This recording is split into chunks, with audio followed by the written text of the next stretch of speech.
얼마 전에 영국의 시사주간지 이코노미스트에서 한국의 점성술에 대한 특별 기사를 실었습니다. 이 기사에 의하면 한국의 한 해 점성술의 시장 규모는 무려 37억 달러, 한국 돈으로 약 4조 원에 이른다고 합니다. 한국에는 30만 명 이상의 역술인이 있고 15만 명 이상의 무당이 있는데 많은 한국 사람들이 이들을 찾아가서 이제 연애나 결혼이나 직장이나 자녀의 학교, 학업 이런 것들 소위 점을 보고 사주를 본다고 합니다. 그런데 우리가 잘 알고 있듯이 그들 중에 많은 기독교인, 성도들도 있다는 사실입니다. 바울의 3차 전도 여행의 최종 목적지는 예루살렘입니다. 이제 모든 전도 여행을 마치고 예루살렘으로 향하고 있는데 예루살렘 가기 전에 마지막으로 방문했던 곳이 바로 가이사랴이고 오늘 함께 읽은 본문의 내용이 거기서 있었던 일을 기록한 내용입니다. 바울은 가이사랴에 들렀을 때에 큰 위기를 만났습니다.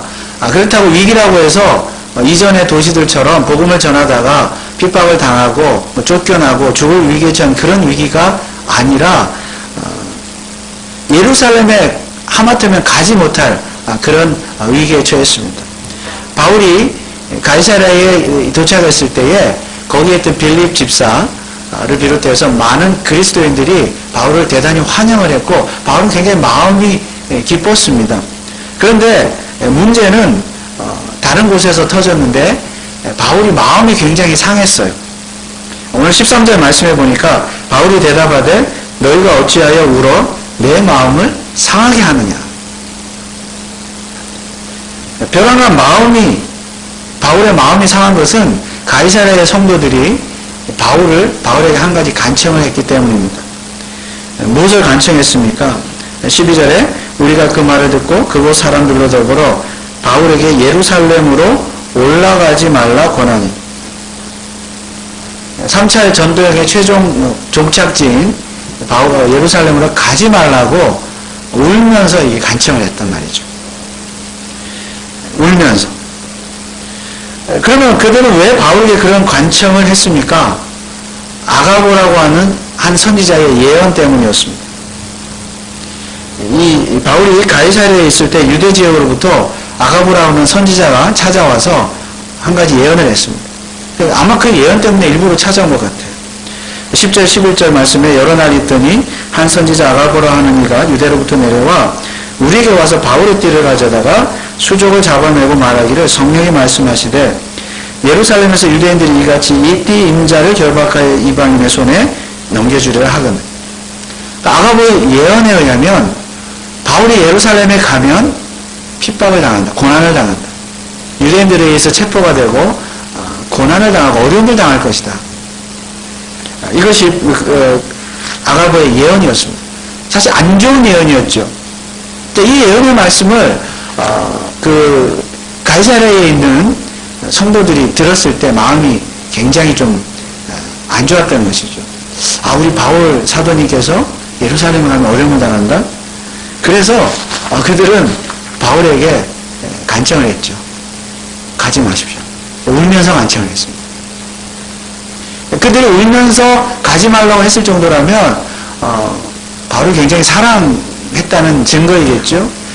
그들이 사랑하는 사람이 예루살렘 와서 바울도 이렇게 말했죠. 죽을지도 모른다. 어쩌면 죽을지도 모르는 그런 상황을 맞이하는데 그런 예언이 임했다 할지라도 사랑하는 사람이 죽으러 갈지도 모르는데 말리는 것은 어쩌면 당연한 일입니다. 충분히 이해할 수 있습니다. 만약 여러분들이라면 어떻게 하시겠습니까? 여러분의 사랑하는 자녀가 어느 날 갑자기 아버지, 어머니 저 선교 가겠습니다. 그것도 요즘 정말 위험한 지역으로 알려진 시리아나 무슨 터키 같은데 제가 선교를 가야 되겠습니다. 이렇게 말한다면 여러분 어떻게 하시겠습니까? 그래 가라. 이렇게 하시겠습니까? 위험지역으로 선포된 그 여행 금지 지역에 선교를 하러 가겠다. 부모로서 말리는 것 당연한 것입니다. 그거 이상한 건 아니에요. 나쁜 거 아니에요. 울면서 말릴 수 있죠. 울면서 말리다가도 안 되면, 야, 그러면 왜 꼭 지금 가야 되느냐? 좀 안전할 때 가라. 아니면 꼭 그 나라로 가야 되냐? 다른 나라로 가라. 얼마든지 이렇게 타협을 또 협상을 할 수도 있을 것입니다. 그런데 만약 여러분의 자녀가 아버지 어머니 제가 계시를 받았어요. 하나님의 음성을 들었어요. 이렇게 말하면 어떻게 하시겠습니까?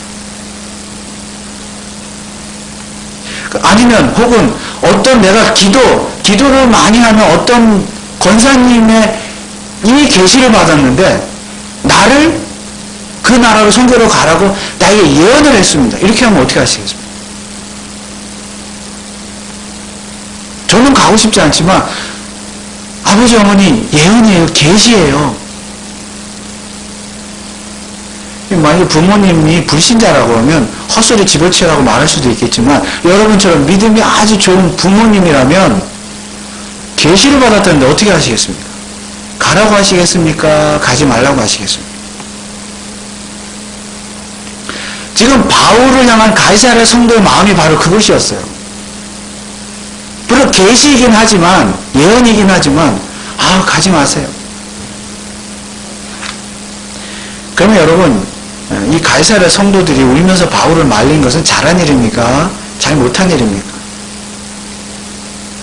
하나님의 계시를 지금 예언을 받아서 받았는데 아가보 선지자가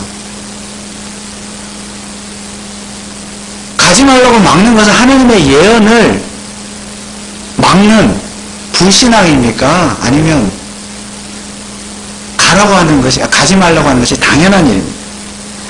말려야 됩니까? 말리지 말아야 합니까? 계시라면 가라고 해야죠. 계시인데요? 예언인데요? 그러면 우리는 또 이런 질문을 해봐야 됩니다.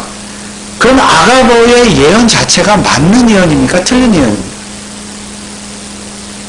그리고 가이사랴 성도들은 아가보의 예언이 맞는 예언인지 틀린 예언인지 어떻게 알 수 있습니까? 그리고 한 가지 더 중요한 질문이 있습니다. 만약에 이 아가보 선지자의 예언이 맞는 예언이라고 한다면 그 예언을 통한 하나님의 뜻은 무엇입니까? 바울이 예루살렘에 가면 고난과 핍박을 당한다고 그랬잖아요. 그게 예언인데, 계시인데. 그러면 고난과 핍박을 당하니까 가지 말라는 것이 하나님의 뜻입니까? 아니면 고난과 핍박이 있을지라도 믿음을 가지고 가라는 것이 하나님의 뜻입니까? 이 예언을 어떻게 해석을 해야 합니까? 어떤 결정을 내려야 합니까? 만약 여러분들이 집을 사고 싶어요. 좋은 집을 사고 싶어 받은 집이 있어요. 하나님께 기도하면 하나님 저 집을 주세요. 저 집을 주신 게 뜻입니까? 아닙니까? 근데 어느 날 밤 자다가 꿈을 꿨는데 그 받은 집이 불이 나가고 불이 타는 그런 꿈을 꿨다가 한번 가정을 해봅시다. 그럼 여러분 그 집을 사시겠습니까? 안 사시겠습니까? 그 전에 그 꿈은 하나님의 계시입니까? 아닙니까? 예언입니까? 아닙니까? 여러분 어떻게 생각하시겠습니까? 그런 꿈을 꿔서 이게 하나님의 계시인가? 하나님의 예언인가? 그렇다면 하나님의 예언이라고 한다면 계시라고 한다면 또 그렇다면 불이 났으니까 이 불이란 징조니까 집을 사지 말라는 계시입니까? 그럼에도 불구하고 믿음을 가지고 집을 사라는 계시입니까? 여러분 그 꿈을 어떻게 해석하시겠습니까?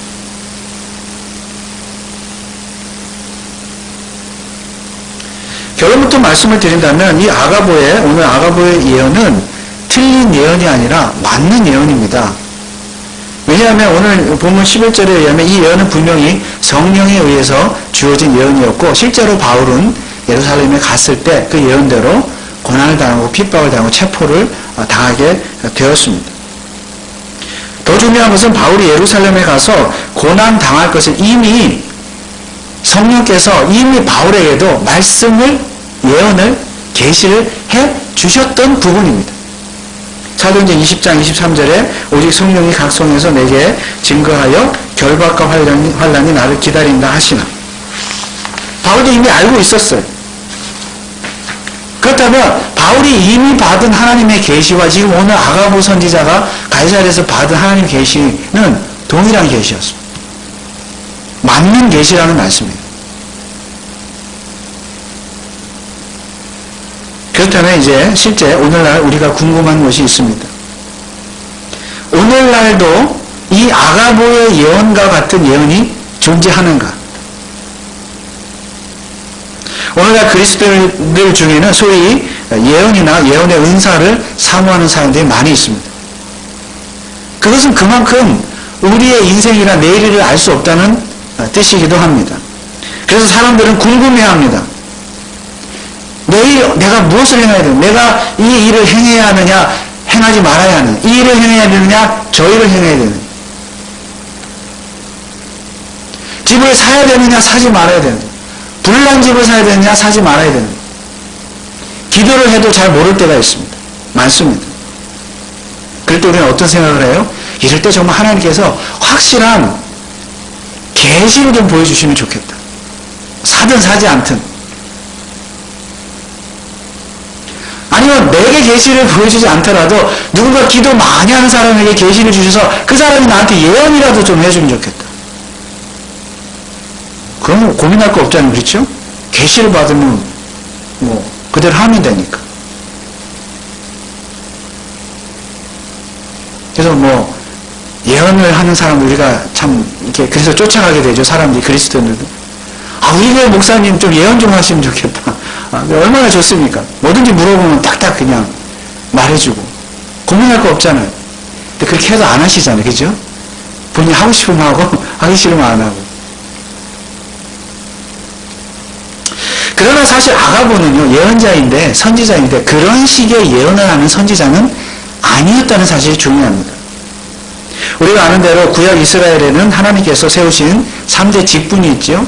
왕과 제사장과 선지자입니다.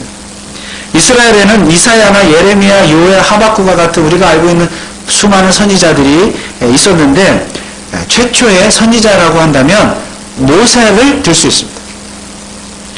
사도행전 3장 22절에 이런 말씀이 있습니다. 모세가 말하되 주 하나님이 너희를 위하여 너희 형제 가운데서 나 같은 선지자 하나를 세울 것이니. 나 같은 선지자라는 건 모세도 선지자라는 얘기죠.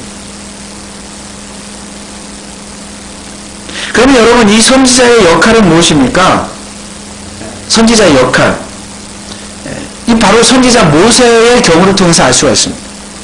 출애굽기 7장 1절에서 7절 말씀을 보면 여호와께서 모세에게 이르시되 볼지어다 내가 너로 바로에게 신이 되게 하였은즉 내 형 아론은 내 대언자가 되리니 내가 내게 명한 바를 너는 내 형 아론에게 말하고 그는 바로에게 말하여 그로 이스라엘 자손을 그 땅에 보내게 할지니라.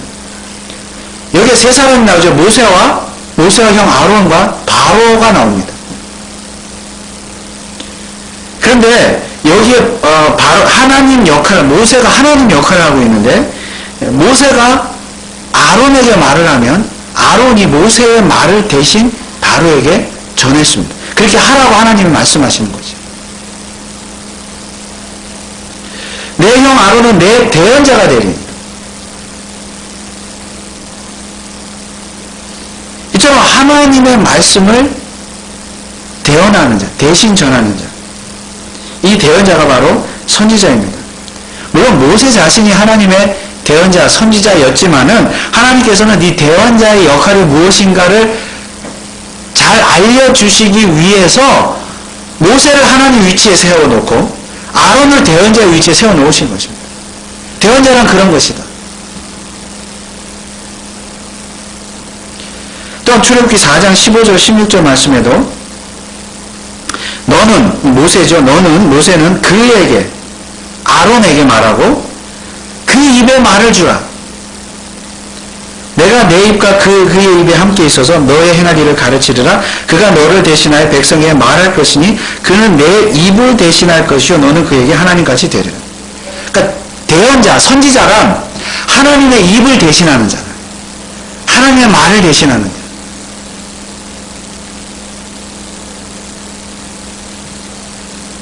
그게 선지자죠. 여러분 한번 생각해 보십시오. 하나님께서 아브라함을 부르시고 아브라함부터 이스라엘 민족을 세우셨죠. 수많은 민족이 생겼죠. 그래서 하나님은 그 이스라엘 백성들에게 말하기를 원하셨습니다. 말씀하셨어요. 민족과 소통하셨습니다. 그런데 수십만 수백만 되는 이스라엘 백성들 한 사람 한 사람 1대1로 다 말씀하신 것이 아니라 대언자, 선지자를 통해서 말씀하셨습니다. 그렇게 따지면 모세 이전에 아브라함이나 이삭, 야곱 같은 사람들도 다 선지자라고 말할 수도 있을 것입니다. 물론 하나님께서는 다른 수단을 통해서도 말씀하셨습니다. 민수기 12장 6절 7절에 보면 이르시되 내 말을 들으라. 너희 중에 선지자가 있으면 나 여호와가 이상으로 나를 그에게 알리기도 하고 꿈으로 그와 말하기도 하거니와 내 종 모세와는 그렇지 아니하니 그는 나의 온 집에 충성됩니다. 하나님께서는 말로뿐만이 아니라 꿈과 환상, 이상을 통해서도 말씀하신다는 거예요. 그런데 그 꿈과 환상도 결국 누구의 꿈과 환상이에요? 선지자. 선지자에게 직접 말로 하시기도 하지만 꿈과 환상을 통해서도 하나님은 말씀하셨고 그것을 선지자들은 대신 백성들에게 전해주었던 것입니다. 물론 모세는 다른 선지자들보다 더 하나님의 사랑을 받은 직접 대면한 그런 선지자였던 것입니다. 이처럼 선지자란 하나님의 입을 대신해서 하나님의 말씀을 백성들에게 전해주는, 대신 전해준 자가 선지자였습니다. 그러면 도대체 선지자는 하나님의 어떤 말씀을 대신 전해주는 사람들입니까? 인간이 그들의 죄로 말미암아 하나님 앞에 갈 수가 없게 되었죠. 타락으로 말미암아 하나님과 인간 사이에 담이 막혀 있었습니다. 갈 수가 없어요. 죄 가운데 거할 수밖에 없습니다. 그러나 하나님은 그들을 여전히 사랑하셔서 그 죄인들로 하여금 그 막힌 담을 헐고 하나님 앞으로 다시 나아갈 수 있는 길을 열어주셨습니다. 길을 열어주겠다. 그 길로 나아오라. 나는 너희들 여전히 사랑한다. 이것이 하나님의 말이에요. 죄인들에게, 이스라엘 백성들에게 하시고 싶어 하셨던 하나님의 말씀이었습니다. 내게로 돌아오라. 그리고 이 선지자들은 바로 그 말씀을 대신 하나님의 입이 되어서 백성들에게 전해주었던 거죠. 이스라엘의 구약의 역사가 바로 그것입니다. 그런데 여기에서 이 하나님께서 이스라엘 백성들 혹은 죄인들에게 말씀하시고 싶어 했던 그 말씀의 내용 자체가 뭐냐면 바로 하나님의 계시입니다. 그리고 그 계시의 내용을 전달하는 행위가 뭐예요? 예언입니다.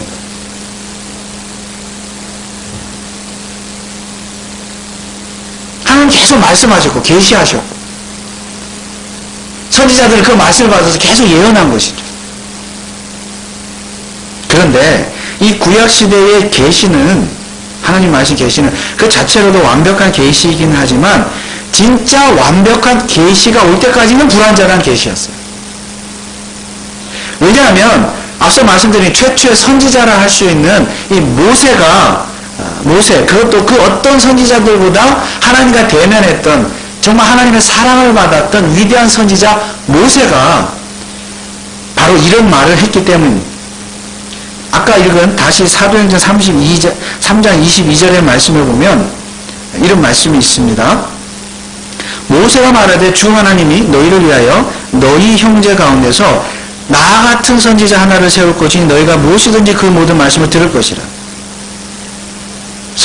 위대한 선지자가 뭐라고 말하는가 하면 나 같은 선지자가 한 명 나타날 것이다. 너희 형제 가운데, 유대인들 가운데. 여러분 여기서 모세가 말하는 나 같은 선지자는 누구입니까? 바로 예수 그리스도입니다.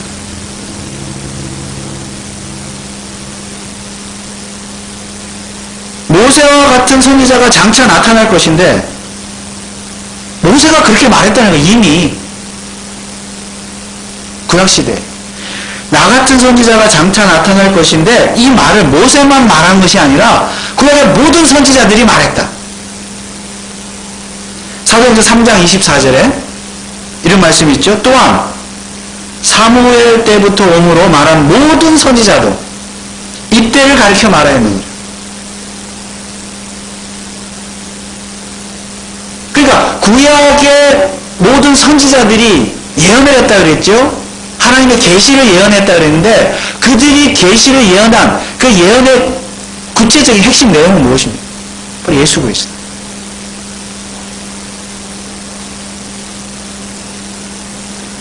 그러니까 나 같은 선지자가 있다는 말은 구약시대 모든 선지자들이 예언했던 것처럼 예수 그리스도도 선지자라는 말씀이에요.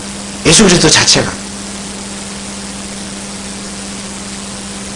그 예수 그리스도 자체 선지자의 탄생, 이 탄생을 구약 선지자들이 예언했다.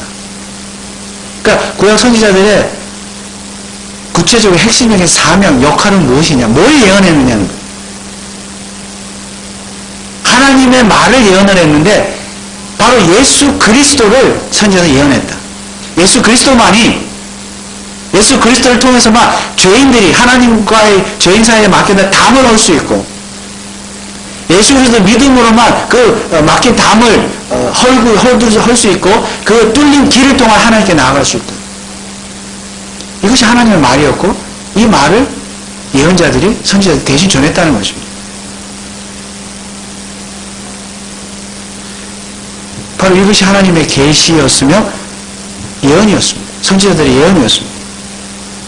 그러면 여러분 이것이 왜 중요합니까? 오늘 이 사도행전 21장에 등장하는 아고보 선지자, 이 선지자는 어떤 선지자입니까? 무엇을 예언했습니까? 그들은 바로 구약의 모세나 이사야나 예레미야 등과 같은 선지자들과 같은 동일한 선지자였습니다. 그러니까 단지 바울의 미래의 일, 바울의 개인에 관한 미래의 일, 그가 뭐 집을 사느냐, 집을 사지 않느냐, 결혼을 하느냐만 그런 미래의 개인적인 일들을 예언한 선지자가 아니라 구약의 모세나 예레미야나 이사야나 사무엘 같은 선지자들이 예언했던 그 예언, 그 계시, 그 예언과 동일한 계시를 예언한 선지자였다는 사실입니다. 그래서 오늘 지금 이 아가보 선지자가 예언한 내용, 예루살렘 왕 고난을 당한다. 이것은 하나님의 계시였습니다. 그것을 예언했습니다. 그러면 바울은 왜 꼭 예루살렘에 가야만 합니까? 바울은 바로 구약의 모든 선지자들이 예언했던 바로 그 예언의 대상, 예수 그리스도. 예수 그리스도를 전하러 예루살렘에 가는 것이기 때문에 예루살렘에 반드시 가야 되는 것입니다. 예수 그리스도 때문에. 그리고 그가 예루살렘에 가야만 복음이 로마에까지 전파되고 그리고 그 이후로 복음이 땅끝까지 증거되는 것입니다. 또 그래야만 예루살렘과 온 유대와 사마리아와 땅끝까지도 내 증인되려 하신 그 예수님의 마지막 유언, 지상 명령이 성취가 되는 것입니다. 그러므로 바울이 예루살렘에 가는 것은 그냥 개인적인 어떤 일상 놀러가고 이렇게 하는 것이 아니라 바로 구약의 선지자들이 예언했던 그 예수 그리스도, 그 예수 그리스도를 전하기 위해서 반드시 가야만 해요. 고난을 당한다 할지라도 가야만 되는 것이죠. 그리고 그 사실을 바로 아고보 선지자가 예언을 했던 것입니다.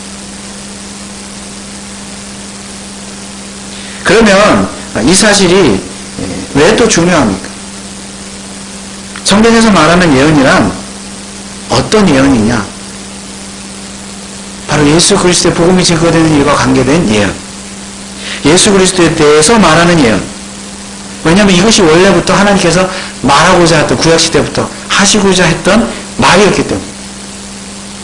그 예언이란 예수 그리스도와 관련된 것을, 그 계시를, 구원에 관한 계시를 전하는 것이 성경이 말하는 예언이라는 사실입니다. 그러니까 오늘날 저와 여러분들이, 오늘날 그리스도인들이 생각하는 예언, 계시, 그런 예언과 계시와 전혀 다른 계시와 예언이라는 사실입니다. 달리 말하면 오늘 우리들이 뭐 예언을 받고 계시를 받고 예언 기도를 받고 하는 그런 예언은 성경에서 말하는 예언하고는 전혀 다른,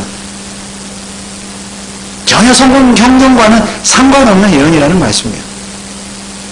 성경에서 말하는 예언, 아가보 선지자가 말한 예언은 그런 것이 아닙니다. 예언 자체가, 정의 자체가 달라요.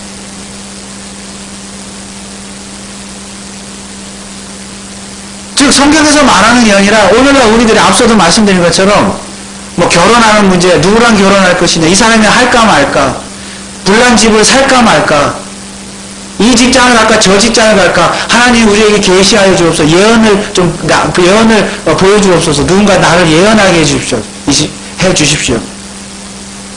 나에게 직접 좀 말씀해 주십시오. 계시해 주십시오. 이런 것은요 전혀 성경적인 예언이 아닙니다. 전혀 성경적인 계시하고는 상관없습니다. 그러므로 성도는 엄밀하게 말해서 이런 식의 예언은 기대하지 말아야 합니다. 오늘날 존재하지 않습니다. 왜 그렇습니까? 앞서 모세가 나 같은 선지자 하나를 세울 것이라고 말했다 그랬죠. 그런데 이 말을 사도행전에서 3장에서 이 말을, 모세의 말을 인용한 사람이 누굽니까? 바로 베드로 사도입니다. 베드로가 설교한 거예요, 지금 사도행전 3장에서. 그런데 그 베드로가 훗날 베드로 후서를 쓰면서 이렇게 기록을 했습니다. 베드로 후서 1장 20절, 21절 말씀에 먼저 알 것은 경의 모든 예언, 성경의 모든 예언은 사사로 읊을 것이 아니니 예언은 언제든지 사람의 뜻으로 낸 것이 아니요 오직 성령의 감동하심을 입은 사람들이 하나님께 받아 말한 것입니다. 한마디로 예언이란 경에 기록된, 성경에 기록된 예언만이 예언이고 참 예언이고, 그 이외의, 성경 이외의 예언은 참 예언이 아니라는 말씀입니다. 물론 성경에 기록된 예언도 사사로이 풀 것이 아니에요. 왜요? 하나님의 계시니까, 하나님의 말씀이니까, 구원에 대한 계시니까.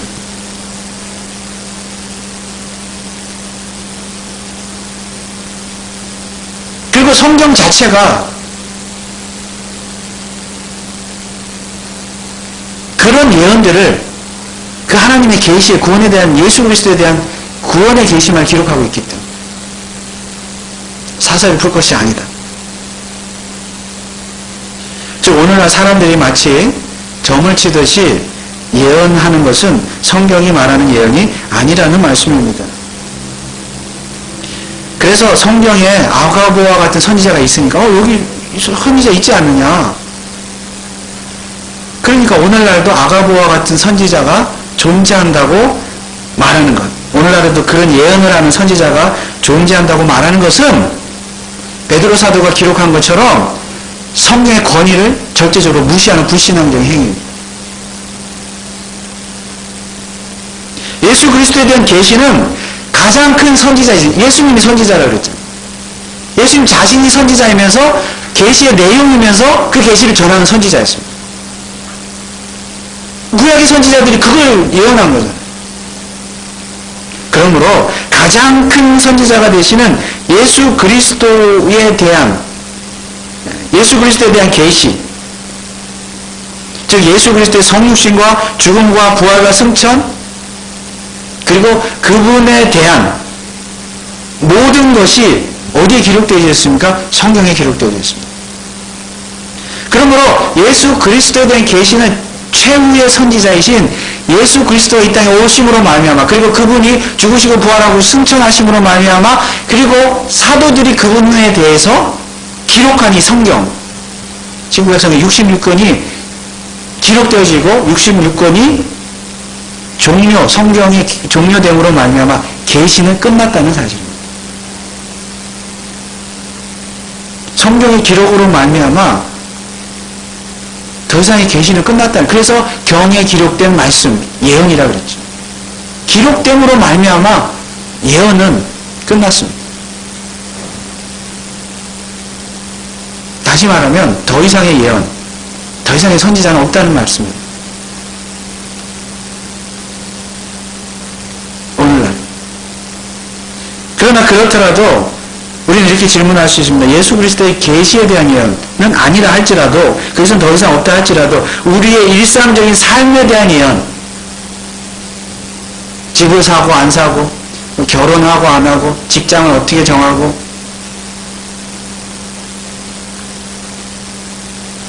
이런 계시적인 예언은 오늘날에도 존재할 수 있지 않겠습니까?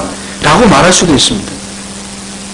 그러나 계시의 완성체인 성경 자체가 그런 예언은 예언이라고 인정하지도 않을 뿐만 아니라 그렇게 점치듯 하는 초자연적인 예언을 추구하지 말라고 성경이 말하고 있습니다. 오히려 성경은 이 성경 자체를 부지런히 연구하고 묵상함으로 말미암아 정상적인 사고 과정을 거쳐서, 우리의 이성과 지성을 사용해서 정상적인 사고 과정을 거쳐서 자유롭게 결정하고 책임 있는 삶을 살라고 성경은 말씀하고 있습니다. 그래서 기독교인들이 하나님을 믿는다고 하면서 하나님을 믿을 때에 그처럼 초자연적인 예언을 추구하고 계시를 추구하는 것은 사실상 점집에 다니는 거하고 똑같습니다. 똑같아요. 아, 우리는 막 점집 안 가니까, 뭐 기도하니까 믿음 좋다. 아니요. 꼭 점집에 다니지 않더라도 막 어떤 특별한 계시를 추구하는 것은 그 자체가 스스로 기독교를 무속신앙으로 만드는 것입니다.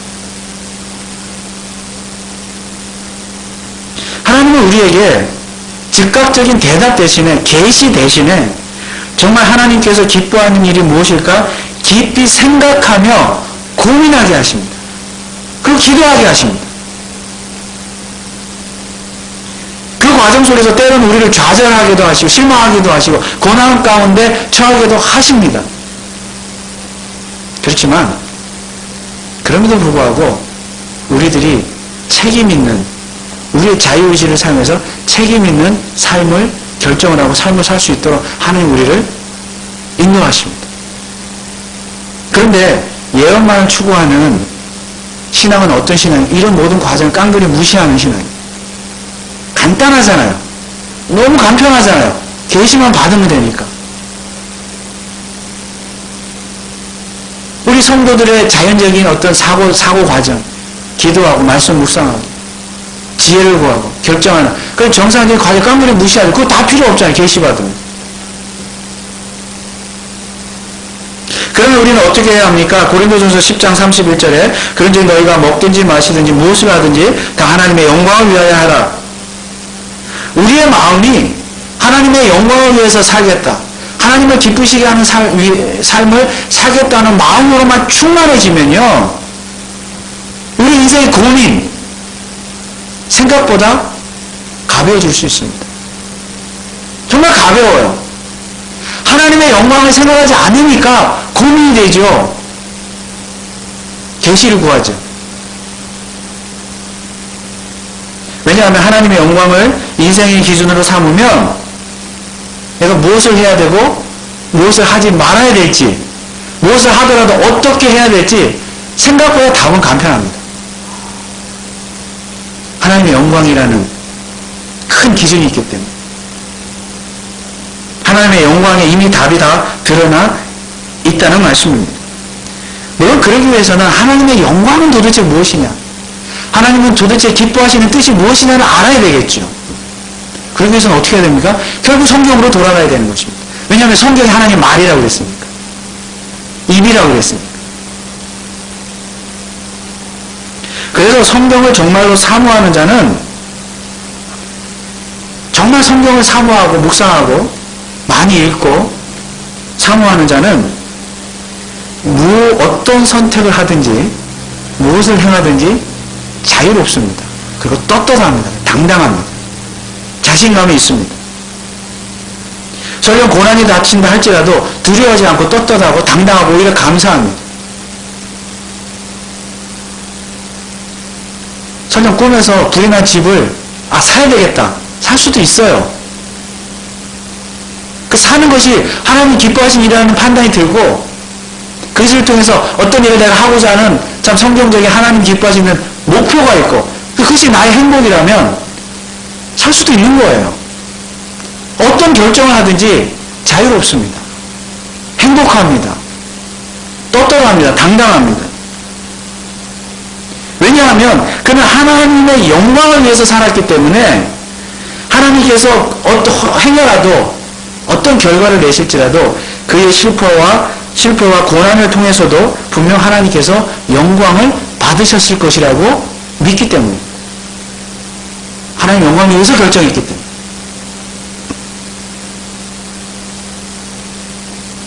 그리고 하나님의 말씀을 사모하는 자는 하나님의 때를 기다리는 자입니다. 시편 130편 5절 말씀에 나 곧 내 영혼이 여호와를 기다리며 내가 그 말씀을 바라는도다. 하나님의 말씀을 깊이 묵상하는 자는 여호와를 기다리는 자예요. 우리가 하나님의 영광을 위해서 살겠다고 결심을 했다면, 영광을 위해서 살았다면, 어떤 결정을 했다면, 그러니까 결정을 할 때 하나님의 영광을 가리는 것이라면 결정하지 말아야죠. 왜 고민을 합니까? 하나님 기뻐하시는 일이 아니라면 손해가 되더라도 결정하지 말아야죠. 어떠한 결정이든지 무엇을 행하든지 하나님의 영광을 위해서 행한 일이라고 한다면 그 결과는 하나님의 손에 맡기고 기다려야 합니다. 우리가 인내하지 못하고 기다리지 못하니까 뭐예요? 불안하고 점집에 가는 거죠. 점집에 안 간다 할지라도 하나님의 직접 계시를 추구하는 것이죠. 불안하니까.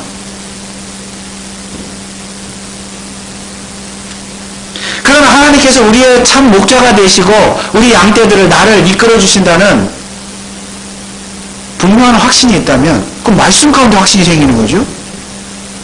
분명한 확신이 있다면 내 자신은 아무리 잃어버린 양처럼 느껴진다 할지라도 하나님께서, 목자 되신 하나님께서 반드시 나를 찾아주실 것이라는 믿음이 생기고 기다리게 된다는 거죠.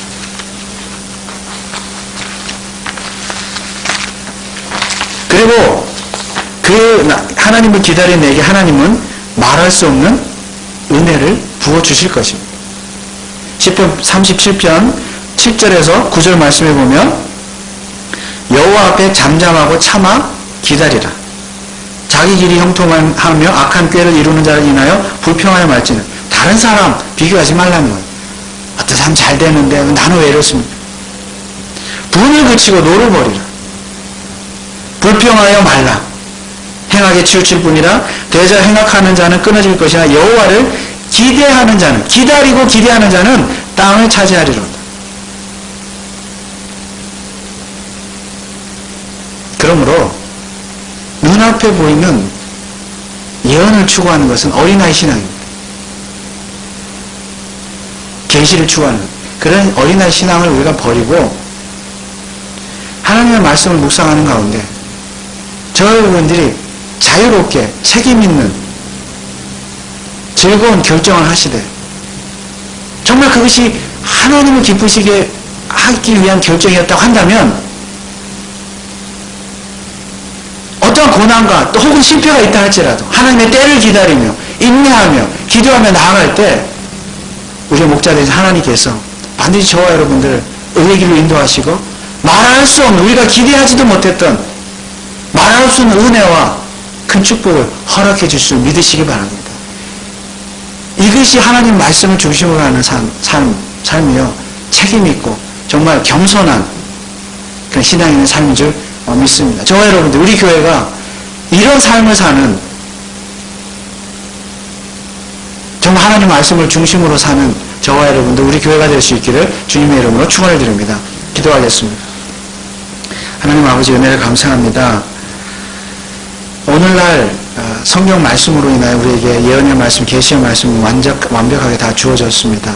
그러므로 우리가 이 세상을 살아가면서 결정하고 어떤 일을 결정하고 행할 때에는 어떤 직통 계시나 예언을 추구할 것이 아니라 이 하나님의 말씀 가운데 주신 지혜와 또 하나님의 은혜를 간구하며 나아가고 우리가 책임 있게 또 자유롭게 결정할 수 있도록 우리를 하나님 인도하신 줄 믿습니다.